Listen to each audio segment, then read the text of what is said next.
Hey guys, welcome to part 5 of our series on mentorship. I'm really excited about today because we are talking about commissioning. And commissioning might seem like a very simple act, something that maybe we don't need to spend an entire 6 to 7 minutes on, but it is so powerful. It is so necessary. It is something that God calls out for Moses to do, as we're talking about Moses and Joshua this entire week, for Moses to do with Joshua. And what happens if you look in chapter 27 of Numbers, in verses 12 through 23, here's what happens in that section of the chapter. God shows Moses the promised land because he's not allowed to enter it. And then Moses, and this is really interesting, the mentor, the leader, the shepherd, after seeing the promised land, he doesn't whine and complain that he doesn't get to go in and say, God, come on, would you change your mind about that? Would you have a little grace, something like that? He says, okay, awesome. Thanks for showing me the promised land. And then his heart goes right back to the people he's leading. And he says, God, please don't take me if you're not going to raise up somebody else to shepherd these people, to lead these people. He says, please, don't leave them with no one. His heart is for the people. He's always thinking of them first, even though they haven't treated him, so great the entire time. So that's fantastic. And then God says, okay, I'm going to appoint Joshua. This is in verse 18 of chapter 27. He says, I'm going to appoint Joshua who has the Spirit in him. Lay your hands on him. Present him to the priest in front of the whole community. And then he says it kind of again. And publicly commission him to lead the people. Transfer some of your authority to him so the whole community of Israel will obey him. So then Moses gets that all together.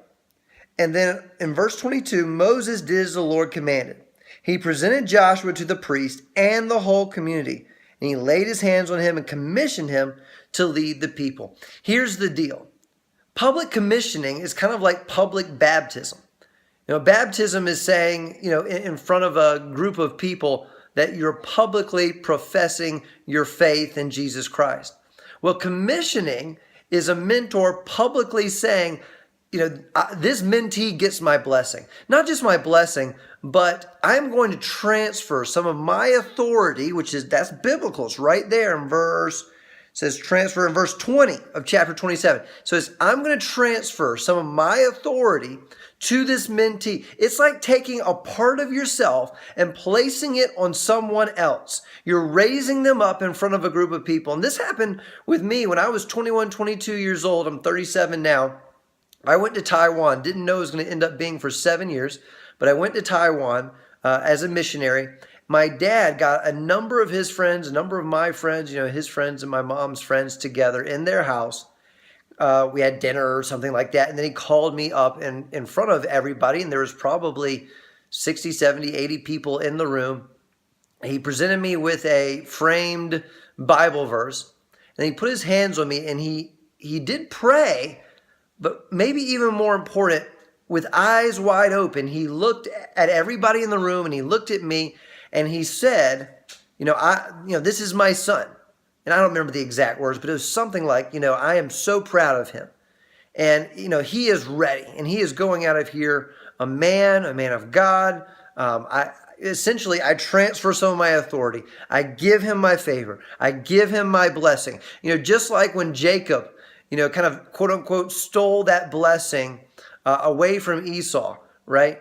And what he said was, Dad, give me your blessing because, I want your blessing so badly. And then when Jacob gave the blessing to Joseph's sons, Jacob put his right hand on the youngest and his left hand on the oldest.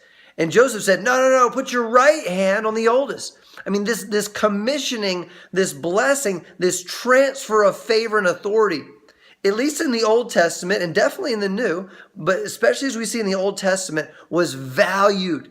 There was a transaction taking place, even if you couldn't see it, okay? Even if you didn't get a new name on your business card, a new name on the door, the door of your office, even if you didn't get more money on your next paycheck or in your bank account or anything like that, there is a greater transfer taking place when you commission someone. So, in the act of mentorship, whether you're leading employees, You have kids in your home. You're leading a group of kids, the Boys and Girls Club or the Big Brothers, Big Sisters. You're volunteering somewhere. You're in your church. You're a Sunday school teacher. You're a small group leader. Whatever it might be, I encourage you to commission people publicly. And you don't have to commission them just once. It doesn't have to be, well, I lead a small group, but we've been together 5 years and they're not graduating and going anywhere. You can graduate them and they can stay in your group. But I'm saying every year publicly, you can say to your larger community group with your small group, hey, I want to get my small group of guys up in front of the whole community. Will you let me? And I want to lay my hands on each one of them individually. And I want to proclaim something over them. I want to transfer something that God has put in me into them and over them. And I want to publicly do it. And I'm telling you, when we do that as leaders, as mentors, as just servants of the people around us, you do that with your kids in front of church. As you do that, is you just invite friends over. You don't have to wait till they're 21 or 22 and going to Taiwan. You can do it each year of their life, at every birthday they have. You can do that every 5 years of their life, whatever. Okay? A husband can do it to a wife can do it to a husband, right? But when you do that publicly, and you say the words and you transfer this authority and you transfer some spirit and you transfer some favor and some blessing, God comes down and does something just like he does when there's a public baptism. He honors something there. He takes something out of you and he puts it in them. And the body of Christ works and acts together to raise up and encourage and strengthen each other so that we can fight this battle that we fight every day, so that we can have generals that go out in the army, so that we can have good foot soldiers that go out in the army, so that we can have people that go out in life and feel encouraged and backed by others so that they're not alone.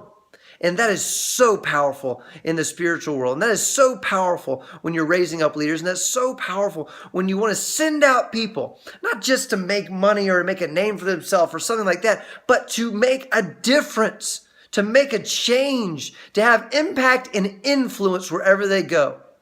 So that's part 5. That's part 5. I hope that was good for you. I am so looking forward to our next series. It's going to be on marriage. So join us then. And thank you for joining us in our mentorship series. All right, guys. Bye.